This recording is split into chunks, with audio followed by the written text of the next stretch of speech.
ഇന്ന് നമുക്ക് നമ്മുടെ നാട്ടിലേക്കൊരു യാത്ര പോയാലോ? അപ്പോൾ രാവിലെ തന്നെ എല്ലാവരും റെഡി ആയിട്ടുണ്ട്. എവിടെയെങ്കിലും യാത്ര പോകണമെന്ന് പറഞ്ഞാൽ അച്ചുകൂട്ടൻ നേരത്തെ തന്നെ റെഡി ആയിട്ട് നിൽക്കും. ഒരു വഴക്കോ കാര്യങ്ങളോ ഒന്നുമില്ല. രാവിലെ ഉണർന്നിട്ട് കുളിയൊക്കെ കഴിഞ്ഞ് ഫുഡൊക്കെ കഴിച്ചിരിക്കും കേട്ടോ. അങ്ങനെ ശശിയേട്ടനും ശിഖമോളും അച്ചൂട്ടനും എല്ലാം റെഡി ആയിട്ടുണ്ട്. പിന്നെ നമ്മുടെ ഇവിടുന്ന് ഒരു 25 കിലോമീറ്റർ ഉള്ളിലേക്കാണ് നമ്മുടെ നാട്. അവിടെ 2 അമ്പലങ്ങളിൽ പോകാനുണ്ട്. ഒരുപാട് കാലമായി പോകണമെന്ന് വിചാരിക്കുന്നു. ഇപ്പോൾ അമ്പലങ്ങളിൽ നമ്മൾ എവിടെയെങ്കിലും പോകണമെന്ന് വിചാരിക്കുമ്പോഴേ നമുക്ക് പോകാൻ പറ്റാറില്ലല്ലോ. അതിൻ്റേതായ സമയമുണ്ട്. അപ്പോൾ അങ്ങനെ നമുക്ക് പോകാൻ പറ്റത്തുള്ളൂ അമ്പലങ്ങളിലൊക്കെ. അപ്പോൾ അങ്ങനെ നമ്മൾ എല്ലാവരും പോകാൻ ഇറങ്ങി. പിന്നെ ഇച്ചിരി ദൂരമായതുകൊണ്ട് ഒരു ജാറ നിറച്ച് വെള്ളം എടുത്തിട്ടുണ്ട്. പിന്നെ അവിടെ നിന്ന് അമ്പലത്തിൽ നിന്ന് ഒരു പട ചോറിന് പറഞ്ഞിട്ടുണ്ട്. അപ്പോൾ നമുക്ക് എല്ലാവർക്കും കൂടെ ചോറും കഴിക്കാം. നമ്മൾ തിരിച്ചു വരുമ്പോഴത്തേക്ക് വൈകുമല്ലോ. വീട്ടിലേക്ക് പോവുകയാണെങ്കിൽ ഈ ബുദ്ധിമുട്ടൊന്നുമില്ല. വീട്ടിൽ നിന്ന് നമ്മൾ ചോറൊക്കെ തരും. ഇന്ന് നമുക്ക് വീട്ടിൽ കയറാനുള്ള സമയമില്ല. അവിടെ നിന്ന് ഉച്ചപൂജയൊക്കെ കഴിഞ്ഞ് ഇറങ്ങുമ്പോഴത്തേക്ക് ഒരുപാട് സമയമാവും. അങ്ങനെ നമ്മളെല്ലാവരും കൂടെ പോയിട്ടുണ്ട്. ഇനിയിപ്പോൾ നമ്മൾ 2 അമ്പലങ്ങളിലാണ് പോകുന്നത് കേട്ടോ. അപ്പോൾ പാണ്ഡ്യാലക്കാവും ശിവപുരത്തുമാണ് പോകുന്നത്. അപ്പോൾ ശിവപുരത്തേക്ക് പോകുന്ന വഴിക്കാണ് പാണ്ഡ്യാലക്കാവ്. നമ്മുടെ അച്ചൂട്ടൻ വണ്ടിയിൽ കയറി കഴിഞ്ഞാൽ ക്ഷീണമാണ് കേട്ടോ. ഈ പറയുന്ന കളികളും കാര്യങ്ങളും ഒന്നുമില്ല. അവന് ചെറുതായിട്ട് വണ്ടി ചൊരുക്കും, ഛർദ്ദിക്കാനൊക്കെ വരും. അപ്പോൾ അവനങ്ങ് ക്ഷീണം പിടിക്കും. അപ്പോൾ അങ്ങനെ നമ്മൾ ചെറുപനത്തടി എത്തിയിട്ടുണ്ട്. പാണ്ഡ്യാലക്കാവ് അമ്പലത്തിലേക്കാണ് നമ്മൾ ആദ്യം പോകുന്നത്. അപ്പോൾ നമ്മളവിടെ ചെല്ലുമ്പോഴത്തേക്കും അച്ഛൻ അവിടെ ഉണ്ടായിരുന്നു കേട്ടോ.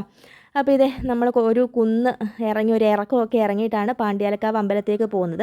ഇവിടെ വരുമ്പോഴത്തേക്ക് എന്ത് രസമാണെന്നറിയാം. നല്ല പ്രകൃതി രമണീയമായ ചുറ്റുപാട്, നല്ല പച്ചപ്പ്. നമ്മൾ ഈ ടൗണിൽ നിന്നൊക്കെ നമ്മുടെ ഗ്രാമപ്രദേശത്തേക്ക് വരുമ്പം എന്തൊരു രസമാണല്ലേ. പശുക്കളൊക്കെ ഇങ്ങനെ മേയുന്നതും. ഇത് കണ്ടമാണ് കേട്ടോ.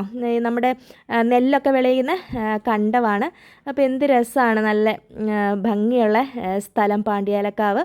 അപ്പോൾ അമ്മയ്ക്ക് നടക്കി വെക്കാൻ വേണ്ടിയിട്ട് ചെക്കിപ്പൂ ഉണ്ടായിരുന്നു. ചെക്കിപ്പൂവൊക്കെ എടുത്ത് നമ്മൾ നടക്കി വെച്ച് മനസ്സ് തുറന്ന് ഒന്ന് ശാന്തമായിട്ട് അമ്മയുടെ അടുത്ത് പ്രാർത്ഥിച്ചു കേട്ടോ. അപ്പോൾ ഉള്ളിലത്തെ വീഡിയോസ് ഒന്നും എടുത്തിട്ടില്ല. എനിക്കതിനോട് താല്പര്യമില്ല. കാരണം നമ്മൾ അമ്പലത്തിൻ്റെ ഉള്ളിലെ വീഡിയോസ് ഒന്നും അങ്ങനെ എടുക്കാൻ പാടില്ല എന്നാണ് എൻ്റെ ഒരു അഭിപ്രായം. ഇങ്ങനെ പുറമേ നിന്നിട്ടൊക്കെ അമ്പലത്തിൻ്റെ വീഡിയോസൊക്കെ എടുത്തു. പിന്നെ അമ്പലത്തിന് മുന്നിലൂടെ ഒരു അരുവി ഒഴുകുന്നതാണ് കേട്ടോ. നല്ല എന്താ പറയുക, നമുക്കൊരു മനസ്സിന് ഭയങ്കര ശാന്തതയാണ് നമുക്കിവിടെ ഇങ്ങനെ നിൽക്കുമ്പോൾ. എന്ത് രസമാണെന്നറിയാമോ. നല്ല പച്ചപ്പും നല്ല കിളികളുടെ സൗണ്ടും. ഒരുപാട് പശുക്കൾ അവിടെ മേയുന്നുണ്ടായിരുന്നു. അപ്പം അച്ഛൻ വന്നിട്ടുണ്ടായിരുന്നു. അപ്പോൾ അച്ഛനെ നമുക്കിനി നമ്മുടെ വീട്ടിൽ വിടണം. നമ്മൾ വീട്ടിലേക്ക് പോകുന്നില്ല. വീട്ടിലേക്ക് പോകാനുള്ള സമയമില്ല. നമുക്ക് ശിവപുരത്ത് പൂജയുടെ സമയമാകുമ്പോഴത്തേക്ക് എത്തണം. അപ്പോൾ അച്ഛനെ നമ്മൾ വീട്ടിൽ വിട്ടിട്ട് നമ്മൾ നേരെ ബളാന്തോട് ചാമുണ്ടിക്കുന്നിലേക്കാണ് പോകുന്നത് കേട്ടോ. ശശിയേട്ടൻ ചെറുതിലെ കളിച്ച് വളർന്ന സ്ഥലമാണിത്. ശശിയേട്ടൻ്റെ വീടും സ്ഥലമൊക്കെ ഉണ്ടായിരുന്ന പ്രദേശമാണിത് ചാമുണ്ടിക്കുന്ന്. ശശിയേട്ടൻ ഒരുപാട് നൊസ്റ്റാൾജിക് ഓർമ്മയുള്ള സ്ഥലമാണ് കേട്ടോ ചാമുണ്ടിക്കുന്ന്. അപ്പം 10-18 വയസ്സ് വരെയും ശശിയേട്ടൻ ഇവിടെ കളിച്ച് വളർന്ന് നടന്ന സ്ഥലമാണ്. അപ്പം നമ്മുടെ ശിവപുരം അമ്പലത്തിലേക്ക് പോകുന്ന വഴിയാണ്. ഇവിടെ നല്ല പ്രകൃതി രമണീയമായ സ്ഥലങ്ങളാണ് കാണാൻ വേണ്ടിയിട്ട്. 2 സൈഡിലും റബ്ബർ തോട്ടങ്ങളാണ് കേട്ടോ. തെങ്ങും തോപ്പും റബ്ബർ തോട്ടമൊക്കെ. അങ്ങനെ നമ്മൾ അമ്പലത്തിൻ്റെ അടുത്തേക്ക് എത്താനായി. നമ്മുടെ അച്ചുകൂട്ടനുണ്ടല്ലോ, അവിടുന്ന് അമ്പലത്തിൽ നിന്ന് ഷർട്ട് ഊരിയിട്ട് പിന്നെ ഇട്ടിട്ടില്ല കേട്ടോ. അടുത്ത അമ്പലത്തിൽ വരുമ്പോൾ ഷർട്ട് ഊരണ്ടേ, അതുകൊണ്ട് ഇനി ഇടുന്നില്ലെന്നും പറഞ്ഞിട്ട് പുള്ളിക്കാരെ ഷർട്ടൊക്കെ ഊരിയിട്ട് ഇരിക്കുവാണ്. അങ്ങനെ നമ്മുടെ ശിവപുരം അമ്പലത്തിലെത്തിയിട്ടുണ്ട്. ഞങ്ങളെല്ലാവരും ഇറങ്ങി. ഇപ്പോൾ അമ്പലത്തിൻ്റെ പണി നടന്നുകൊണ്ട്, അമ്പലത്തിൻ്റെ ഉള്ളിലെ പണിയല്ല, അമ്പലത്തിലിങ്ങനെ അന്നദാന ഷെഡൊക്കെ ഒന്ന് വിപുലീകരിക്കുന്ന പണിയൊക്കെ നടന്നുകൊണ്ടിരിക്കുകയാണ് കേട്ടോ. അപ്പോൾ അതിൻ്റെ സൈഡിൽ കൂടിയാണ് നമ്മൾ നടന്നു പോകുന്നത്. അപ്പോൾ ഈ ശിവപുരം അമ്പലമായിട്ട് ശശിയേട്ടന് ഒരുപാട് ആത്മബന്ധമുണ്ട്. പണ്ട് മുതലേ അമ്പലത്തിൽ പോകുകയും ഒക്കെ ചെയ്തുകൊണ്ടിരുന്ന ശശിയേട്ടനും ഭഗവാനും ഭയങ്കര എന്താ പറയുക, നമ്മുടെ നമുക്കൊരു അറ്റാച്ച്മെൻ്റ് ഉണ്ടല്ലോ, അതാണ് നമ്മുടെ ശിവപുരം അമ്പലമായിട്ടുള്ളത്. അപ്പോൾ നമ്മളവിടെ മനസ്സ് തുറന്ന് പ്രാർത്ഥിച്ച് ഉച്ചയ്ക്ക് പൂജയൊക്കെ കഴിഞ്ഞിട്ടാണ് നമ്മൾ അവിടുന്ന് തിരിച്ചു പോന്നിട്ടുണ്ടായിരുന്നത്. അമ്പലത്തിൻ്റെ ഉള്ളിലെ ഫോട്ടോസൊന്നും ഞാൻ എടുത്തിട്ടില്ല. നമ്മൾ പുറമേയുള്ള വീഡിയോസാണ്. ഇതാണ് നമ്മുടെ ശിവപുരം അമ്പലം. ഇതും ശശിയേട്ടനും തമ്മിൽ ഒരുപാട് ആത്മബന്ധമുണ്ട് ഭഗവാന്റെ അടുത്ത്.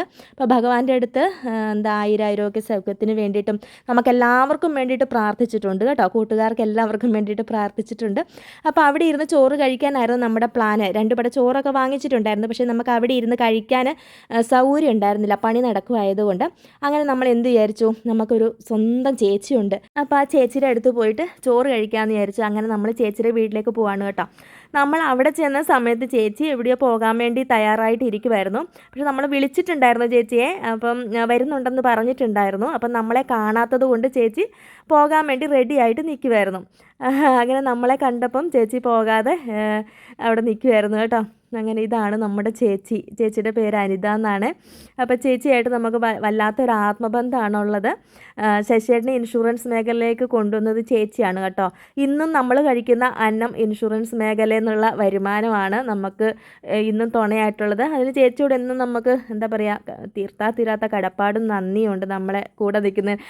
ഞങ്ങൾ വന്നു എന്ന് അറിഞ്ഞുകൊണ്ട് ഞങ്ങളുടെ ഈ തന്നു വിടാൻ വേണ്ടി ചേച്ചി ഇത് കണ്ടോ, കുമ്പളങ്ങയും കാന്താരിമുളക് ഒരുപാടുണ്ട് ചേച്ചി എനിക്ക് വേണ്ടി എടുത്തു വെച്ചിട്ടുണ്ടായിരുന്നേ. നമ്മളെപ്പോൾ ചെന്നാലും അങ്ങനെയാണ്.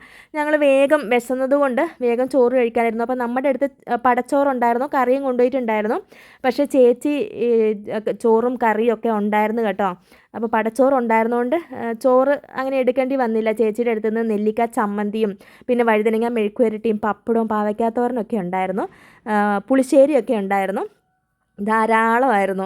അങ്ങനെ ഞങ്ങളെല്ലാവരും കൂടെ ചോറ് കഴിച്ചു. അച്ചുകൂട്ടനാണെങ്കിൽ നല്ലോണം ചോറ് കഴിച്ചു, പടച്ചോറ്. പിന്നെ നമ്മൾ വേഗം തന്നെ പോകാൻ വേണ്ടിയിട്ട് ഇറങ്ങി. ചേച്ചിയുടെ അടുത്ത് നമ്മൾ എപ്പോൾ ചെന്നാലും അവിടെ എന്തെങ്കിലുമൊക്കെ സാധനങ്ങളുണ്ടെങ്കിൽ നമുക്ക് തന്നു വിടും കേട്ടോ. നമ്മൾ ടൗണിലായതുകൊണ്ട് നമുക്ക് എല്ലാം വില കൊടുത്ത് മേടിക്കണ്ടേ. നമ്മുടെ അച്ഛൻ്റെയും അമ്മയുടെയും ചെല്ലുന്ന പോലെ തന്നെയാണ് ചേച്ചിയുടെ അടുത്ത് ചെല്ലുമ്പോഴും. ചേച്ചി നമുക്ക് എന്തെങ്കിലും സാധനമൊക്കെ ഉണ്ടെങ്കിൽ നമുക്ക് തന്നു വിടും. തേങ്ങയായിട്ടും കാന്താരിമുളകായിട്ടും പച്ചമുളകായിട്ടും പച്ചക്കറിയൊക്കെ ആയിട്ടും. അങ്ങനെ കുറച്ച് സമയമൊക്കെ വർത്താനമൊക്കെ പറഞ്ഞിരുന്നിട്ട് നമ്മൾ അവിടുന്ന് വേഗം തന്നെ ഇറങ്ങി. ചേച്ചിക്കും പോകാനുണ്ടായിരുന്നു. അങ്ങനെ ചേച്ചിയോട് യാത്രയൊക്കെ പറഞ്ഞ് ശശേൻ്റെ നാട് ചാമുണ്ടിക്കുന്ന്, അതുപോലെ നമ്മൾ പാണ്ഡ്യാലക്കാവും കണ്ടില്ലേ, അങ്ങനെ ചേച്ചിയോട് യാത്രയൊക്കെ പറഞ്ഞിട്ട് ഞങ്ങൾക്ക് ഇറങ്ങി കേട്ടോ. അപ്പോൾ ഇന്നത്തെ ഈ കുഞ്ഞു വീഡിയോ ഇത്രയേ ഉള്ളൂ. എല്ലാവർക്കും ഇഷ്ടപ്പെടുകയാണെങ്കിൽ ലൈക്ക് ചെയ്യാനും ഷെയർ കൊടുക്കാനും കമൻറ്റ് ചെയ്യാനും മറന്നു പോകരുതേ.